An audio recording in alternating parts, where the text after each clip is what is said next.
There was a young lady that interned at our ministry for about 3 months. She was from Baton Rouge, Louisiana. And I don't know if you've ever flown through Baton Rouge or not, but the Baton Rouge, Louisiana airport is just a little bit smaller than Dallas-Fort Worth's airport. Our airport is a monster airport, isn't it? We live here and we get confused at the airport, don't we?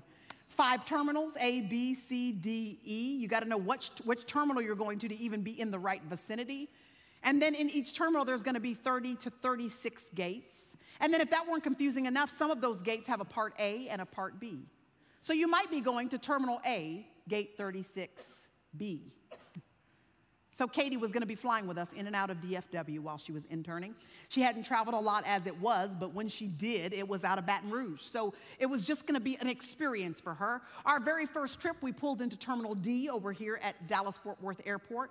We got all of our luggage out of the car. We checked it all in, and then we got into the line to go through security. We took off all of our clothes so that we could get through security to get onto our flight.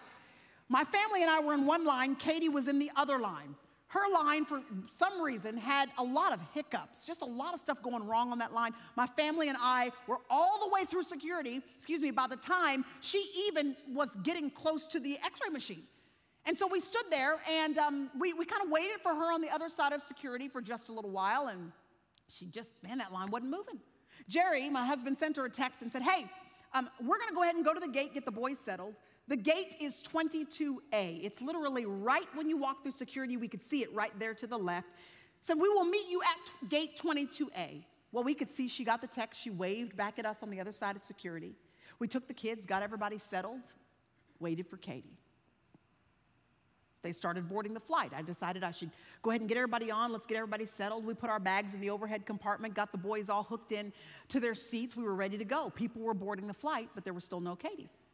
We're texting her. We're trying to find her. We cannot find her anywhere. She's not responding to us. The last person is boarding the flight. There is still no Katie. We're trying to figure out how in the world this is going to work out. We didn't think she was actually going to make the flight. And then at the very last minute, I'm telling you, right before they closed the door of the airplane, she came running down the jet bridge, down that little narrow airport, the airplane aisle, and she plopped down into her seat. She was sweating bullets. Her hair was plastered to the side of her face.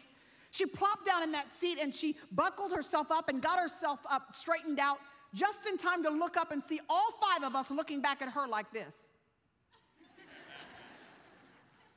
Jerry said, Katie, what happened? She said, well, I saw on the text that you said gate 22A, but I assumed that you meant gate A22. So I got on the airport train that takes you all the way around the entire airport. When I got to Terminal A, obviously, 22, you guys weren't there, so I got back on the airport tram, had to go all the way back around the entire airport to get here. I will never forget my husband looking back at her and saying, Katie, if you would have just believed that exactly what I wrote is exactly what I meant, then I could have saved you so much time and so much energy, so much sweat, if you would have just believed that what I wrote was what I meant.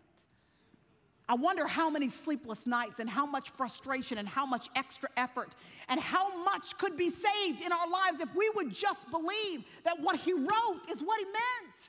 That we're supposed to plant our feet on it. We're supposed to stand firm. That if he said it, that means he can do it, my friend. It doesn't matter how hopeless or dark the circumstance may look. It doesn't matter how desperate it may be. Your God is able to do exceedingly abundantly above and beyond anything that you can ask or think.